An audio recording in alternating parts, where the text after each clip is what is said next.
pastikan jangan sampai ketika kita memberikan hutang kepada saudara kita menjadikan kita itu berhutang.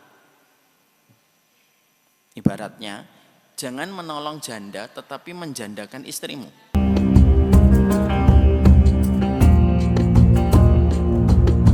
Pastikan jangan sampai ketika kita memberikan hutang kepada saudara kita menjadikan kita itu berhutang.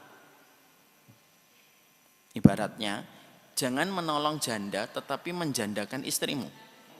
Jangan sampai ketika kita memberikan hutang nanti madaratnya kembali kepada kita karena kita tidak mempelajari situasi dan kondisi yang harus kita persiapkan sebelum kita memberikan hutang kepada saudara kita. Kita sepakat memberikan hutang itu pahalanya besar. Nanti kita akan bahas satu persatu keutamaan yang disampaikan oleh Nabi Muhammad dan para sahabat.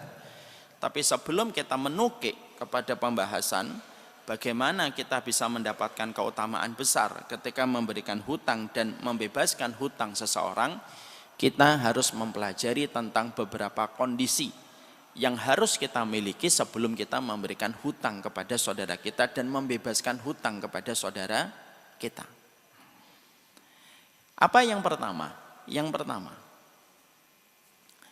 ketika kita akan memberikan hutang kepada saudara kita dan ketika kita akan membebaskan hutang kepada saudara kita ketika dia terlilit dan terjerat dengan masalah utang, pastikan jangan sampai ketika kita memberikan hutang kepada saudara kita menjadikan kita itu berhutang. Ibaratnya, jangan menolong janda tetapi menjandakan istrimu. Menjadi salah satu di antara perkara yang penting. Kenapa? Karena kalau kita memaksakan sesuatu ketika kondisi kita tidak mumpuni untuk melakukan perkara itu, justru nanti keburukannya dan segala madarat itu bisa menimpa kepada kita. Makanya ketika kita memastikan untuk membebaskan utang orang dan ketika kita akan memberikan hutang kepada saudara kita, pastikan semua kewajiban kita telah kita tunaikan dengan baik dan pastikan pula dengan kita memberikan utang dan membebaskan utang tidak menjadikan kita dan istri kita berhutang.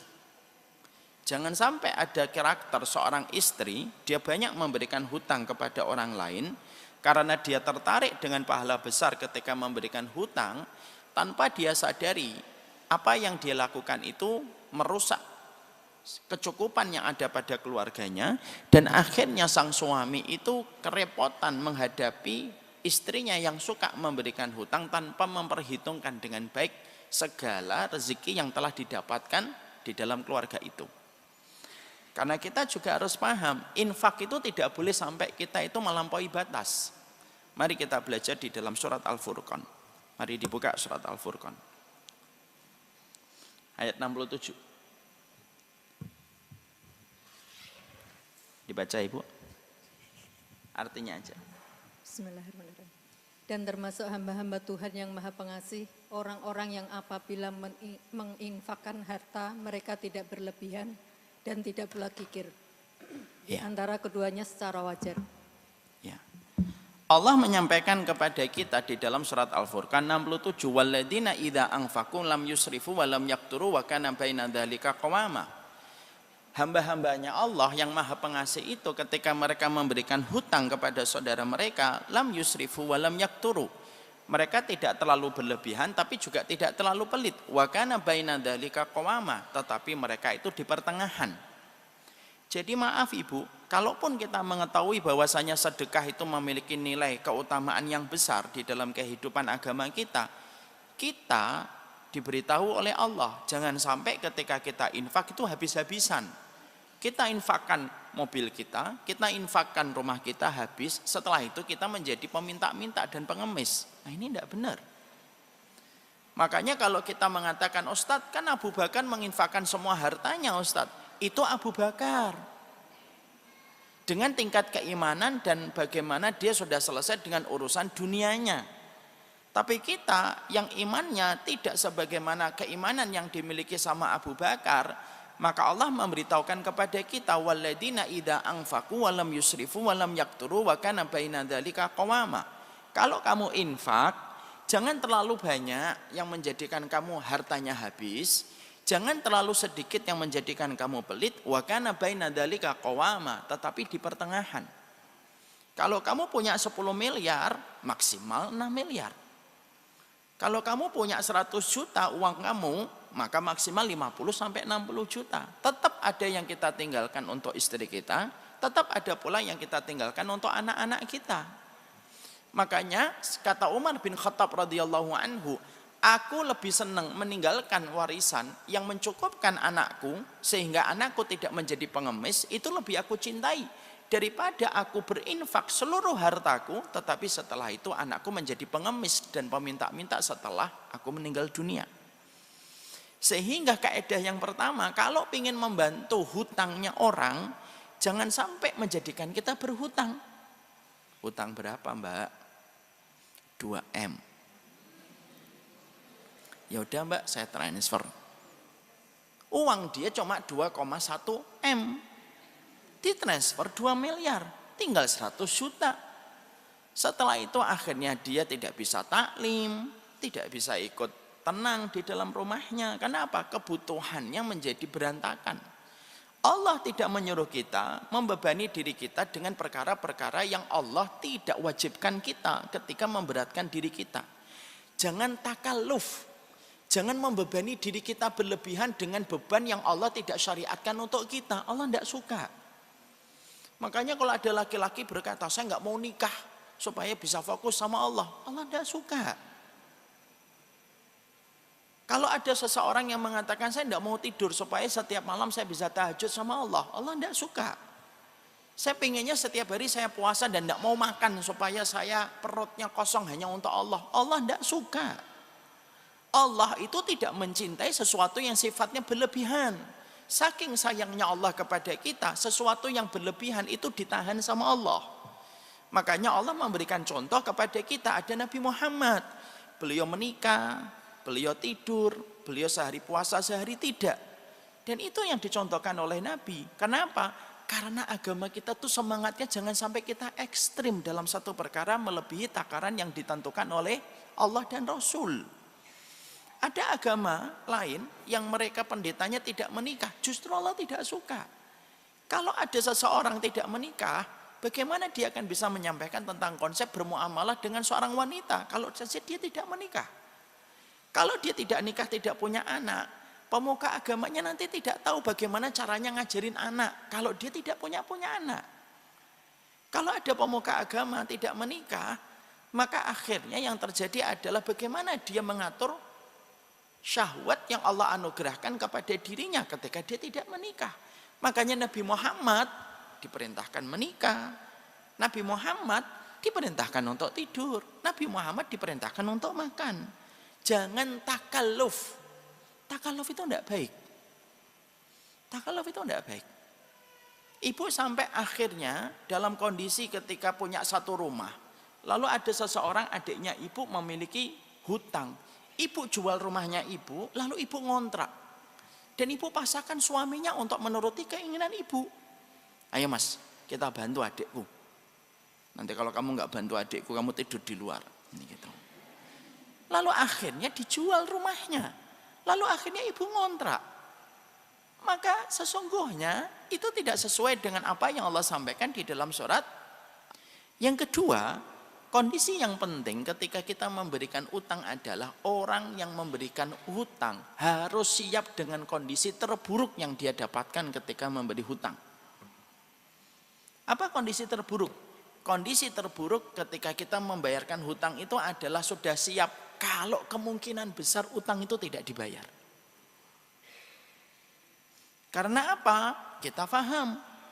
Para ulama mengatakan setan itu menempel pada tangan orang yang berhutang. Kenapa setan itu menempel pada tangan orang yang berhutang? Karena orang yang berhutang itu dibuat berat tangannya untuk membayarkan hutang. Berapa banyak? Seseorang itu berkata begini. Dia mengatakan gini, saya utang 500.000, gaji saya 3 juta. Nanti kalau gaji saya sudah turun, saya bayar 500.000 itu. Biasanya omongan orang yang akan berhutang itu ringan ketika dia belum mendapatkan hutangnya. Ketika akhirnya hutang 500 sudah didapatkan ibu, lalu dia mendapatkan gaji 3 juta. Apakah dia mentransfer 500 ribu itu gampang atau berat? Nah ini pelakunya. Nah, kan? Membayarkannya berat atau tidak berat? Berat. Karena setan itu ternyata bukan hanya menggoda laki-laki dan perempuan ketika berzina. Setan itu bukan hanya menggoda seseorang untuk meninggalkan sholat.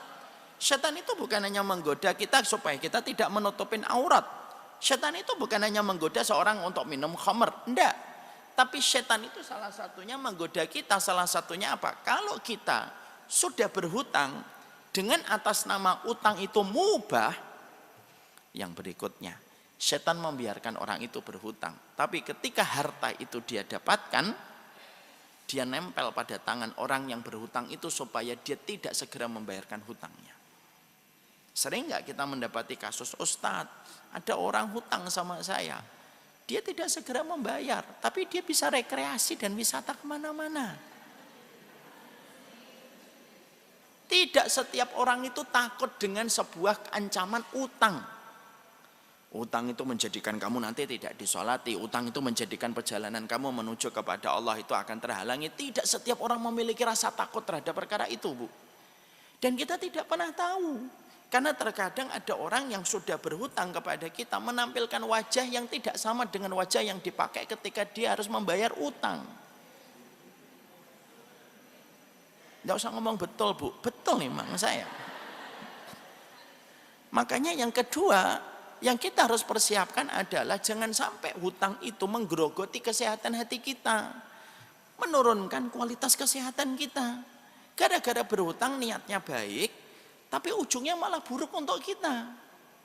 Berapa banyak orang yang berniat baik, ujungnya malah dia mendapatkan dosa. Kenapa? Dia tidak siap dengan konsekuensinya.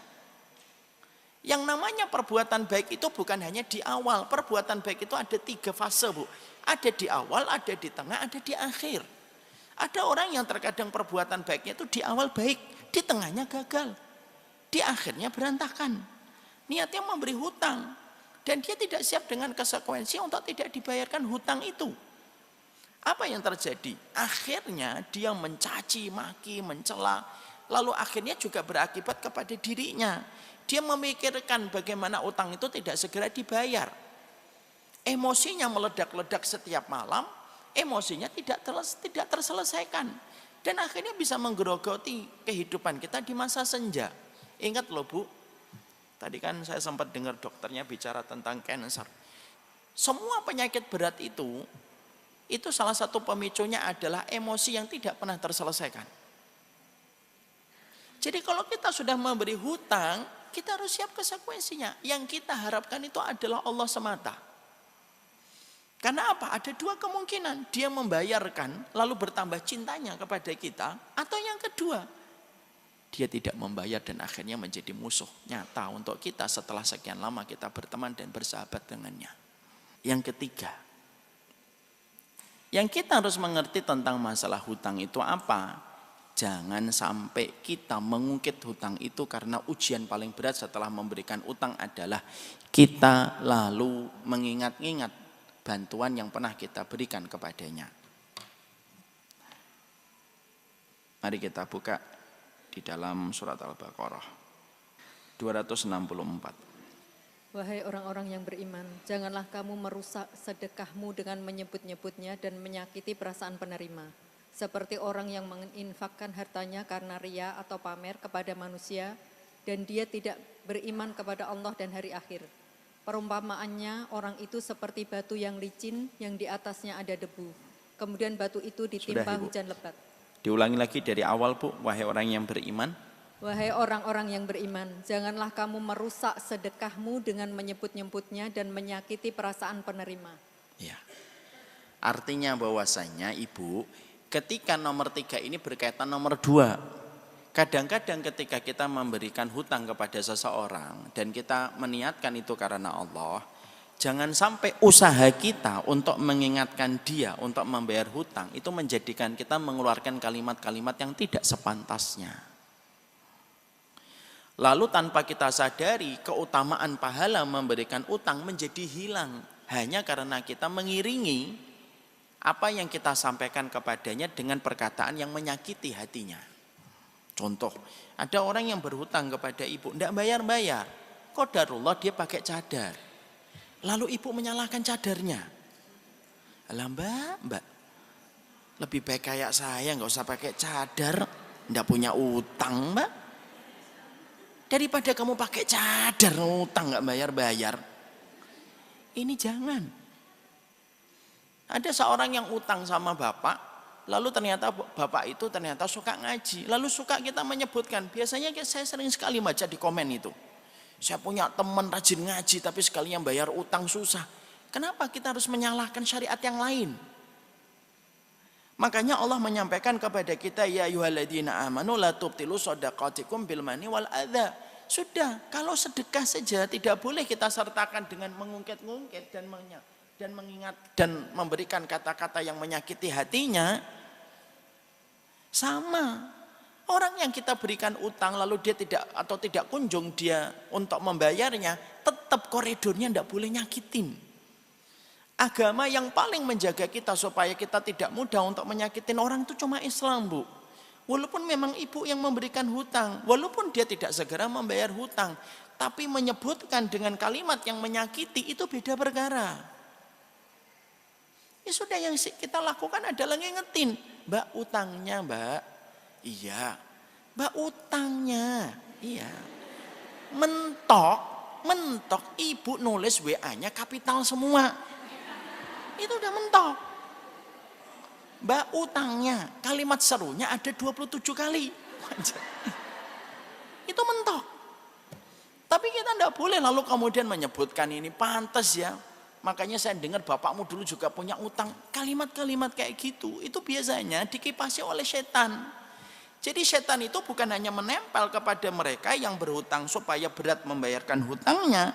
Tapi setan itu juga menempel pada hati kita ketika kita merasa bisa melakukan semua itu. Tidak bisa kayak gitu.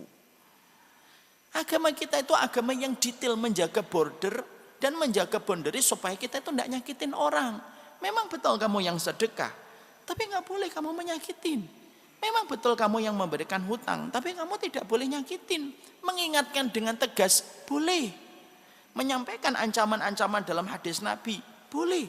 Tapi menyebutkan dan menyakiti dengan perkataan-perkataan yang tidak semestinya itu tidak boleh. Kenapa? Karena kita sudah melewati poin yang kedua. Kalau sudah memberi hutang harus siap. Tapi kalau ibu orangnya masih kurang sabar, sabarnya setipis tisu dibelah dua, uang dari suami juga enggak terlalu banyak, nafkahnya juga ibu sering komplain sama suami, ya sudah enggak usah beri utang. Mungkin amalan ibu bukan di situ. Mungkin amalan ibu bukan di situ. Daripada nanti ibu memaksakan diri memberikan utang, akhirnya ibu yang akhirnya mendapatkan dosa.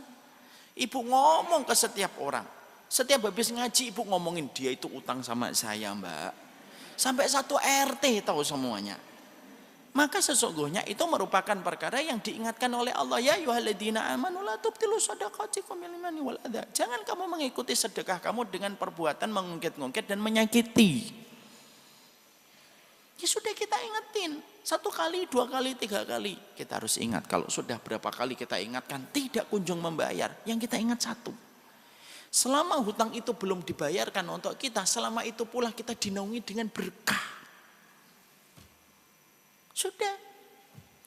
Dan berkah itu akan kita dapatkan nanti ketika kita di hari kiamat. Allah akan memberikan kepada kita awan yang melindungi kita sebagaimana kita telah memberikan hutang semata-mata karena Allah. Karena ini yang terkadang menjadi setan bagi mereka yang memberikan hutang. Jangan sampai menyakiti. Jangan salahkan syariatnya, jangan salahkan ngajinya. Itu beda perkara. Halah mbak, ngapain sholat? Utang aja nggak dibayar mbak. Ngapain pakai jilbab mbak? Terus ketika dia lagi keluar mau ngaji ke Darussalam, malah mbak ngapain ke Darussalam mbak? Selesaikan kewajibanmu dulu itu, utang. Nah, itu menyakitkan. Nanti akhirnya khawatirnya akan berubah menjadi sebuah keburukan yang kita peroleh dan kita dapatkan di sisi Allah ketika kita menyakiti seorang hamba. Hasan al-Basri itu sudah sering mengingatkan kepada kita, fakam minal madlum fayakunu dhaliman. Berapa banyak orang yang terdolimi, tetapi seketika dia berubah menjadi orang yang mendolimi ketika dia tidak tahu menyikapi kedoliman yang dia dapatkan. Ibu misalkan ketika di jalan, lalu ketika hampir ada kecelakaan, ibu selamat, lalu orang itu dolim, Bu, buka kacanya, lalu mengatakan kepada ibu, monyet. Lalu seketika ibu membalasnya, tapi dengan berlebih. Kamu monyet, kucing, tikus, garong, babi. Itu yang dikatakan oleh Hasan al-Basri. Berapa banyak orang yang terdolimi di hari ini, tetapi menjadi pihak yang mendolimi di hari berikutnya. Karena pintarnya setan. Karena pintarnya setan. Jadi setan itu bukan hanya menempel pada tangan orang yang berhutang, tapi setan itu menempel pada hati orang yang memberikan hutang. Merasa berjasa. Merasa berjasa itu tidak boleh. Dan salah satu aibnya itu merasa berjasa. Pernah enggak kita mendapati para sahabat itu menepuk dadanya mereka yang paling berjasa? Tidak pernah. Tidak pernah kita jumpai orang-orang solih pada agama kita itu merasa paling berjasa. Ini masjid ini kalau enggak saya yang ngatur, enggak mungkin akan beres. Jangan merasa berjasa. Ini majelis taklim ini kalau bukan saya yang masuk enggak akan selesai. Ini dakwah ini kalau bukan saya enggak akan tegak dakwah ini. Jangan merasa paling berjasa. Karena apa merasa paling berjasa itu? Itu namanya kita mengingkari. Nikmat itu semuanya datang dari Allah. Ya, mari kita buka di dalam surat yang lain. Supaya kita jangan merasa paling berjasa hanya karena kita memberikan hutang sama.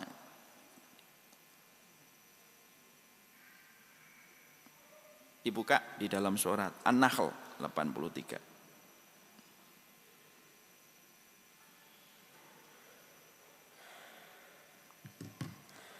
An-Nahl 83. Mereka mengetahui nikmat Allah, kemudian mereka mengingkarinya dan kebanyakan mereka adalah orang yang ingkar kepada Allah. Ya'rifuna nikmatallah summa yunkirunaha. Manusia itu tahu nikmat itu datangnya dari Allah, tetapi mereka mengingkari semua kenikmatan yang datang dari Allah itu. Mengingkari kenikmatan dari Allah itu apa? Salah satunya ketika dia mengatakan bahwasanya kenikmatan itu datang dari kehebatannya, datang dari kelebihannya, datang dari jasanya. Padahal semua kenikmatan itu pun datang dari Allah. Kita memberikan hutang kepada orang, itu pun hartanya Allah. Kita tidak ada partisipasi di situ. Allah yang memberikan harta itu kepada kita. Lalu kita akhirnya mengatakan bahwasanya kita karena kita memberi utang kepadanya, jangan merasa pernah memberi jasa kepada orang. Nah, inilah yang dinamakan tauhid di dalam kita beramal solih. 3 perkara ini termasuk salah satu perkara yang harus kita jaga betul di dalam kita berhutang. Dan yang keempat, yang penting dan yang terakhir dalam mukadimah kajian kita hari ini. Yang keempat, yang paling penting adalah menuliskan catatan hutang itu. Mari kita buka di surat Al-Baqarah kembali 282. Wahai orang-orang yang beriman, apabila kamu melakukan utang piutang untuk waktu yang ditentukan, hendaklah kamu menuliskannya. Ya, sudah. Di situ Allah menyampaikan kepada kita di dalam Al-Baqarah 282, wahai orang yang beriman, kalau kamu memiliki catatan hutang, hendaklah kita menuliskannya. Kenapa ada perintah menulis di dalam sunnah ketika kita terlibat di dalam masalah transaksi hutang piutang? Tulisan itu meminimalisir konflik dan meminimalisir pertikaian antara kita dengan pihak yang berhutang ketika ada sebuah tulisan yang menjadi bukti atas transaksi hutang itu apabila terjadi. Maka ini merupakan salah satu sunnah yang terkadang kita gampangkan. Kita sering menganggap bahwasanya kalau yang berhutang itu sahabat kita, kalau yang kita berhutang itu teman OTS dan teman orang tua murid di sekolahan anak kita, lalu kita tidak mencatatkannya. Dan berapa banyak terjadi permusuhan yang sangat nyata antara mereka yang memberi hutang dan mereka yang diberikan hutang. Lalu yang diberikan hutang merasa sudah mencicil separuhnya dan pihak yang memberikan hutang belum merasa bahwasanya yang berhutang itu mencicil dan membayarnya. Inilah yang menjadikan kita hutang sama siapapun hendaknya ditulis. Kecuali yang betul-betul kita merasa aman, tidak perlu ditulis. Tapi kalaupun kita merasa aman, saya lebih condong untuk mengatakan tetaplah ditulis. Kalau ada istri, suami hutang sama kita ditulis atau tidak Ustadz? Ya kalau ibu mau tulis silahkan. Ibu kalau misalkan ada suami minjem sama ibu, itu utang atau tidak utang? Utang. Ya, itu utang. Saya berat sekali mengatakan ini, tapi harus sampaikan. Misalkan ada seorang ibu, dia mendapatkan warisan 1 miliar. Ya. Lalu suaminya mendekat kepadanya. Mah, iya, habis dapat warisan ya, tadi dari notaris ya? Iya, udah tahu nanya.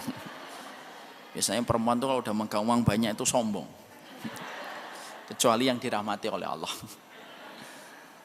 Dapat berapa mah? 1 M. Banyak ya mah? Iya. Saya boleh utang enggak? Gitu. Jadi ketika suaminya ngomong, saya boleh minta enggak? Dari 1 miliar itu 200 juta. Istrinya ngomong, enggak boleh. Dia tidak dosa. Cuma kebangetan jadi istri.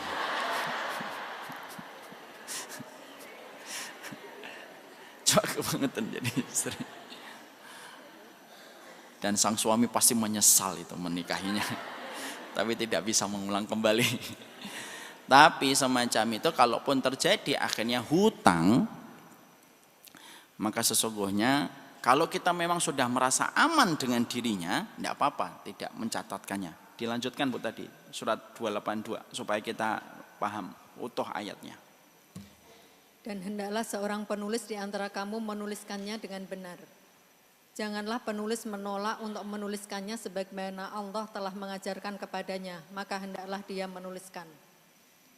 Dan hendaklah orang yang berutang itu mendiktekan dan hendaklah dia bertakwa kepada Allah, Tuhannya, dan janganlah dia mengurangi sedikit pun daripadanya. Jika yang berhutang itu orang yang kurang akalnya atau lemah keadaannya atau tidak mampu mendiktekan sendiri, maka hendaklah walinya mendiktekannya dengan benar.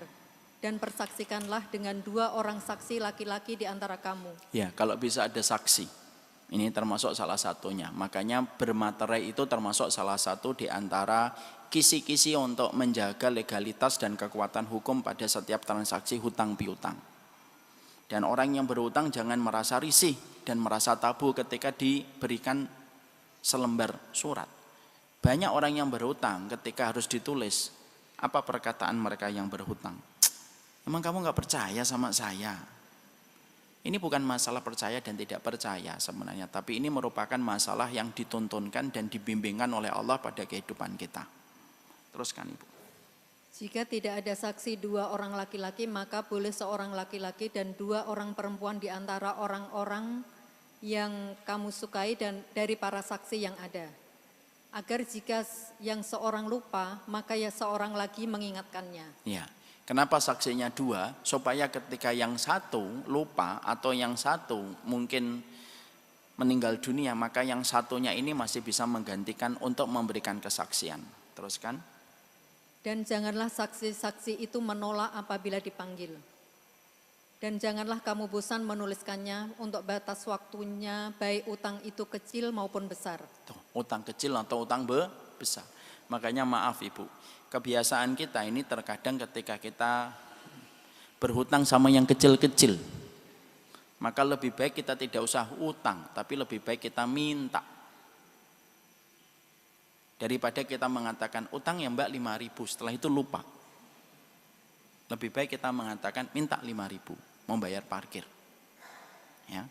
Karena apa? Karena di sini dikatakan saghiratan atau kabiratan. Kecil ataupun besar itu kalau sudah tertunggak dengan nama, kalau sudah terucapkan dalam bentuk utang, dia jatuhnya hutang. Teruskan. Yang demikian itu lebih adil di sisi Allah, lebih dapat menguatkan kesaksian dan lebih mendekatkan kamu kepada ketidakraguan. Kecuali jika hal itu merupakan perdagangan tunai yang kamu jalankan di antara kamu, maka tidak ada dosa bagi kamu jika kamu tidak menuliskannya. Ya. Dan ambillah saksi apabila kamu berjual beli, dan janganlah penulis dipersulit, dan begitu juga saksi. Ya. Jika kamu lakukan yang demikian, maka sungguh hal itu suatu kefasikan pada kamu. Ya. Dan bertakwalah kepada Allah. Allah memberikan pengajaran kepadamu, dan Allah Maha mengetahui segala sesuatu. Ya.